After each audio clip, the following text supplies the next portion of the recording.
Bonjour, bienvenue dans cette nouvelle vidéo. Dans cette vidéo, je voudrais voir avec vous comment réagir face à la méchanceté des gens en vous partageant deux grandes idées. La première idée, c'est de comprendre la méchanceté pour pouvoir mieux l'accepter. C'est très important d'accepter parce qu'on est entouré de méchanceté, hein, on le sait tous. Donc pour ne pas devenir fou, c'est important de l'accepter, mais pour ça, il faut la comprendre. Et la deuxième idée, c'est de pouvoir éduquer les personnes autour de nous qui sont méchantes pour qu'elles puissent sortir de leur méchanceté. Et on va faire ça en métacommuniquant. Et je vais expliquer ça dans quelques instants. Et en allant toujours dans cette direction de comment faire face à cette méchanceté, à la fin de la vidéo, je vous annoncerai les deux prochaines vidéos que je compte tourner, que je n'ai pas encore fait, mais je vais les tourner avec deux personnes exceptionnelles qui justement vont pouvoir témoigner de leur parcours incroyable de vie et comment justement par leur résilience, elles sont arrivées à faire face à la méchanceté des personnes et ça peut donner beaucoup d'espoir. Alors, également, juste avant de commencer, je voudrais vous dire que j'offre, là on est à Noël 2019, dans quelques temps ce sera 2020, et à partir de 2020, je vais offrir un coaching permanent à tous ceux qui veulent, je l'offre. Vous pouvez vous inscrire sur mon site, hein, le site est dans la description de la vidéo, pardon. Et donc, même si vous prenez la vidéo plus tard, dans l'année ou dans une autre année, ce coaching va être permanent. J'ai décidé de faire ça parce que auparavant, je faisais payer mes coachings, j'en ai fait plusieurs, ça a aidé beaucoup de monde. Et puis, vu l'état du monde, vu le niveau de stress et de souffrance, j'ai décidé d'apporter ma modeste contribution pour élever le niveau de l'humanité, pour sortir de ces souffrances. Et donc, je partage ces coachings. Je vous écrirai personnellement 2 à 3 fois par semaine. Je vous enverrai de temps en temps des vidéos qui ne sont pas sur YouTube également. Et je vous écrirai et je vous enverrai ces vidéos dans l'idée de vous permettre de vous libérer du stress, de sortir de la souffrance, de la prison mentale, de faire des prises de conscience, de grandir. Vous donnerai des défis également. Et puis l'idée, ce sera aussi excusez-moi, de vraiment retourner à votre vraie nature, de vraiment comprendre ce que vous êtes profondément. Donc de retrouver aussi, si on l'a perdu, ou de trouver la confiance en soi. Alors comment réagir face à la méchanceté des gens? Eh bien, la première idée, c'est de comprendre d'où ça vient. Et je ne vais pas vous faire de grandes théories, on les connaît plus ou moins. Ça m'intéresse, moi, ça me passionne depuis plusieurs décennies. C'est que la méchanceté, en fait, ça vient de la souffrance, tout simplement. Alors, il y a beaucoup de gens qui souffrent et tout le monde ne vient pas forcément méchant, mais la méchanceté, vraiment, est un état psychologique qui est relié à un état de souffrance. Et j'appelle ça le mode survie. C'est-à-dire que quand on est dans un mode survie, le mode survie peut arriver parce que quand on est sur cette planète, on arrive, il peut y avoir de la méchanceté autour de nous, il peut y avoir de l'agressivité, il peut y avoir un manque d'amour, il peut y avoir des besoins qui ne sont pas comblés. Il y a toute une série de besoins. Je vous renvoie à ma vidéo sur les différents besoins humains. Et quand ces besoins humains ne sont pas comblés, hein, ça peut être le besoin de plaisir, le besoin de connexion, le besoin de sens, le besoin d'amour aussi tout simplement. Quand ces besoins ne sont pas comblés, eh bien, il y a un état de frustration qui arrive en nous. Et la frustration amène à l'agressivité et à la violence et à la méchanceté. Donc la méchanceté, c'est souvent issu d'un mode survie, un mode égotique. J'appelle ça égotique parce que c'est moi, parce qu'on devient calculateur, parce qu'on a peur, parce que quand on souffre, on a peur de souffrir plus et donc on commence à devenir calculateur, on commence à anticiper, on commence à devenir aussi très stratégique, manipulateur. Et puis comme on est tellement frustré parce que des besoins ne sont pas comblés, eh bien, on devient violent. Des expériences en laboratoire ont montré que l'agressivité peut se créer simplement parce que si on crée une souffrance chez un individu, par exemple, imaginons qu'on me pince ici, ça s'est fait en laboratoire, cette expérience, j'ai mal, et on demande à la personne, on me demande de repincer l'autre personne. Comme j'ai eu mal, mais je vais repincer avec la même intensité que j'ai perçue, mais en réalité, je vais pincer beaucoup plus fort. Et la méchanceté ou la volonté de faire du mal à l'autre, c'est souvent lié d'abord à j'ai souffert, je vais te montrer ce que ça fait. Et donc, c'est un mode survie, c'est-à-dire que la personne est dans un mode d'inconscience, de souffrance, d'égoïsme. Et donc, c'est important de le comprendre parce que ça permet de mieux l'accepter. Comment est-ce qu'on va l'accepter? C'est qu'on va faire la différence entre la personne et son comportement. La personne n'est pas son comportement. C'est-à-dire qu'il y a la personne qui est méchante, ok, mais en réalité, c'est son comportement qui est méchant. La personne, elle, c'est un potentiel. Le comportement est méchant et le comportement est factuellement méchant et peut être condamné, mais la personne, elle, peut changer. Elle peut, comme le montrent des tas de témoignages, d'écrits et même parfois d'études, mais si on va dans la spiritualité par exemple, dans le bouddhisme par exemple, ou dans d'autres spiritualités ou religions, on voit des gens qui étaient très méchants et qui ont une prise de conscience, parce que justement l'autre ne répondait pas forcément par la méchanceté, et pas tous, hein, il y en a qui n'auront jamais de prise de conscience, mais il y a des gens méchants qui ont une prise de conscience et qui ont essayé ensuite de réparer ou qui se sont rendus compte, qui ont arrêté leur acte de méchanceté parce qu'ils se sont rendus compte des dégâts qu'ils faisaient. Donc c'est important toujours de distinguer la personne et le comportement.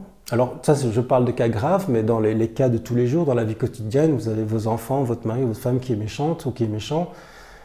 Les enfants sont méchants, ont des actes de méchanceté, d'irrespect envers vous. C'est toujours important de distinguer l'acte qui est respectueux et qui doit être condamné et il faut faire quelque chose par rapport à ça, on va en parler après, et la personne, et l'enfant lui-même qui peut toujours...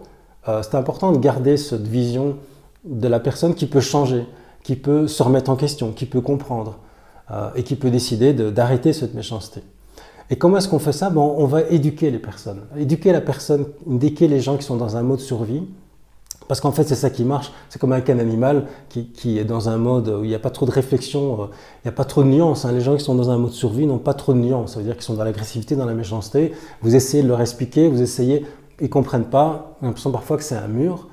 Et donc, il n'y a pas vraiment de nuances. Et même tout ce que vous dites, ça va encore se retourner contre vous. Donc, la meilleure façon, on va le voir, c'est de métacommuniquer. C'est-à-dire, c'est de ne pas répondre sur le contenu de ce qu'ils disent, mais sur la façon dont ils le disent. Parce que ces personnes sont dans ce mode survie. Et donc, comme un animal, je disais, c'est important de les éduquer. Un animal qui est sauvage, si on veut vivre avec et qu'il soit respectueux, on va devoir l'éduquer. C'est un peu pareil. La personne qui est en mode survie est dans un mode mental sans nuance, avec une frustration en elle. Et donc, on doit l'éduquer. Et comment est-ce qu'on fait pour l'éduquer? On va métacommuniquer. Métacommuniquer, ça veut dire quoi? C'est communiquer sur la forme et non pas sur le fond. Prenons un exemple très concret du quotidien, j'en ai souvent en consultation. Imaginons, voilà, vous êtes parents et vos enfants vous manquent de respect, sont même méchants avec vous. Par exemple, vous deviez leur acheter quelque chose et puis vous avez oublié, et puis je sais pas, vous avez votre enfant qui vous dit oh mais t'es vraiment une connasse, si vous êtes une femme ou un homme, t'es vraiment un connard, t'oublies tout le temps, j'en ai marre, et puis il tape sur une table, il fait tomber des choses. Voilà, c'est un acte d'irrespect, de méchanceté, même parfois pour blesser. J'ai entendu bien pire évidemment, mais j'ai difficile à dire des insultes, mais j'ai entendu bien pire. Des enfants qui traitaient leur mère ou leur père avec des noms incroyables.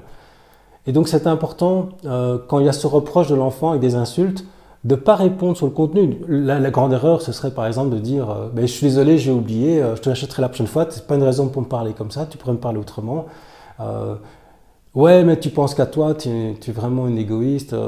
Mais non, j'ai oublié tout simplement. Vous voyez, ça, ce serait très mauvais parce qu'en fait, on est en train de se justifier, de répondre sur le contenu, de qu'on n'a pas acheté le truc qu'ils auraient demandé dans mon exemple. Donc en fait, la clé, c'est de ne pas répondre sur le contenu. La personne vous fait des reproches, elle vous insulte. Vous ne répondez pas sur le contenu. C'est important, c'est de répondre sur le contenant, c'est-à-dire la forme qu'elle utilise pour vous répondre. La personne, elle crie, ou elle casse quelque chose avec son pied, enfin, je dis son pied, elle casse quelque chose, elle crie, elle insulte également. Ça, c'est le contenant. Vous voyez, c'est la forme que prend la communication, c'est une forme agressive. Et donc, la métacommunication, c'est de dire, voilà, tant que tu communiques comme ça, je refuse de rentrer dans le sujet avec toi, dans le contenu. Je ne discute pas tant que tu communiques comme ça avec moi. Et si on avait fait ça depuis longtemps au début avec des enfants, eh bien, ça aurait été beaucoup plus facile. Mais souvent, on a laissé courir. On n'a pas du tout métacommuniqué et ce qui se fait, ça devient un enfer. Vous avez des enfants qui vous manquent de respect, c'est incroyable. Alors ça peut être le mari avec sa femme, la femme avec son mari ou en compagnon. Ça peut être des amis aussi qui ont de la méchanceté, qui ont des actes de méchanceté, des paroles de méchanceté. La clé, c'est vraiment d'arrêter de répondre sur le contenu de toutes leurs reproches ou de leurs insultes. C'est vraiment de montrer à la personne que vous êtes conscient que cette façon de communiquer existe. Donc de dire, voilà, il y a des insultes, il y a le ton de voix, il y a les mots employés, les gestes employés, c'est inacceptable, je n'accepte pas. C'est un respect de soi-même, parce que dès qu'on communique sur le fond, sans avoir communiqué sur la forme, c'est comme si on donnait un message à l'autre, écoute, la forme que tu as utilisée, c'est pas le plus important. Ce qui est le plus important, c'est que je te réponde sur le fond. Donc ça veut dire pour l'autre, qui est dans son mode survie, donc sans nuance, ça va, je peux lui parler comme ça ne la dérange pas plus que ça. Non, c'est vraiment très important de communiquer sur la forme et donc vraiment de dire que c'est inacceptable, que vous n'acceptez pas. Et avec les enfants, ça commence très tôt. C'est de dire tout de suite, tu ne me parles pas sur ce ton-là, je n'accepte pas ce ton de voix, je n'accepte pas ce terme-là, je n'accepte pas ce type de comportement. Et tant que c'est comme ça, je refuse d'avoir ce lien avec toi. Alors si on peut couper, c'est mieux évidemment quand on est avec des personnes méchantes, mais si c'est dans votre famille ou c'est quelqu'un que vous aimez ou on est amoureux, c'est difficile. Donc là, c'est vraiment important de lui faire prendre conscience, comme on éduque un animal quelque part qui n'a pas forcément une grande réflexion, c'est de dire écoute, c'est très simple, stop, tant qu'il y a une fermeture, tant qu'il y a la méchanceté, et dès que la personne est un peu plus gentille, parce qu'à un moment donné ça va arriver, là vous vous ouvrez. Donc la personne comprend par... comme les animaux, le principe récompense-punition, c'est que chaque fois qu'elle communique avec méchanceté, vous fermez, c'est une sorte de punition pour elle, elle ne peut pas avoir ce qu'elle veut avec vous, vous ne répondez pas. Et dès qu'elle est gentille, vous vous ouvrez. Ça, c'est dans les cas quotidiens avec les gens qu'on fréquente, si on est obligé de les fréquenter, bien sûr. Dans l'idéal, quelqu'un qui est méchant, c'est très important, évidemment, de se couper, de ne pas accepter, c'est important de se respecter, car le pire danger quand quelqu'un est méchant, c'est comme si ça vous blesse, si les mots vous blessent. Ça m'est arrivé, quand les mots nous blessent, parce que quelqu'un vous insulte ou lance des rumeurs sur vous, ou j'en sais rien, plein de choses qui peuvent arriver, ça vous blesse. Et quand on est blessé, on tombe nous-mêmes en mode survie et on pourrait nous-mêmes devenir méchant parce qu'on a souffert, on a envie de sortir cette énergie. En fait, on commence à vibrer dans une énergie négative et donc nos paroles auraient tendance à être négatives aussi. Et donc la difficulté, c'est de ne pas devenir méchant soi-même et donc de ne pas laisser l'autre changer notre vibration intérieure. Il est important donc de cultiver cette vibration intérieure qui est une vibration de gentillesse, de paix, d'amour et comme disent des grands philosophes, ne laissez jamais l'autre, ou des maîtres spirituels, ne laissez jamais l'autre vous changer. Avant, je me battais pour changer le monde, dit un philosophe. Aujourd'hui, je me bats pour que le monde ne me change pas. C'est-à-dire que ne laissez pas les autres qui sont méchants changer votre vibration intérieure. La clé, c'est de cultiver cette vibration de bienveillance, de gentillesse. Et donc pour ça, ne rentrons pas dans le contenu des paroles ou des communications qui sont méchants, des actes de méchanceté. Si on peut, on coupe, et si on ne peut pas couper, eh bien on communique sur la forme que prend la communication. Voilà, je vous invite vraiment à appliquer ça.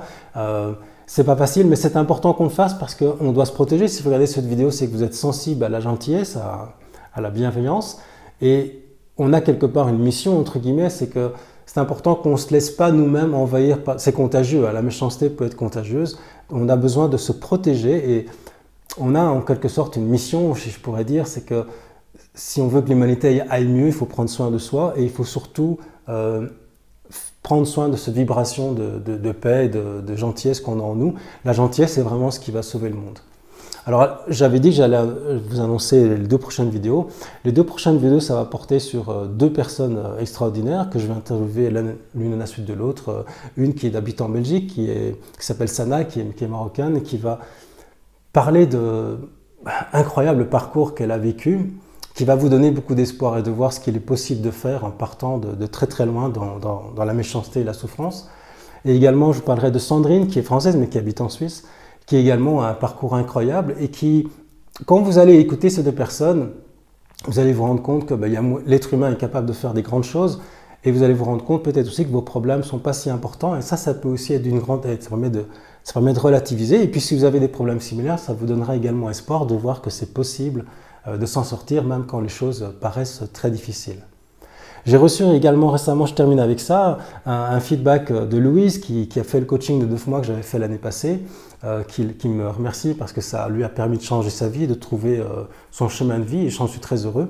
Et donc je rappelle que tous les coachings que j'ai faits, je les regroupe en quelque sorte pour vous permettre d'y accéder à tous gratuitement parce que j'ai envie vraiment d'offrir ça pour contribuer du mieux que je peux à essayer d'élever le niveau de conscience de l'humanité, le niveau de bien-être de l'humanité, des gens autour de nous.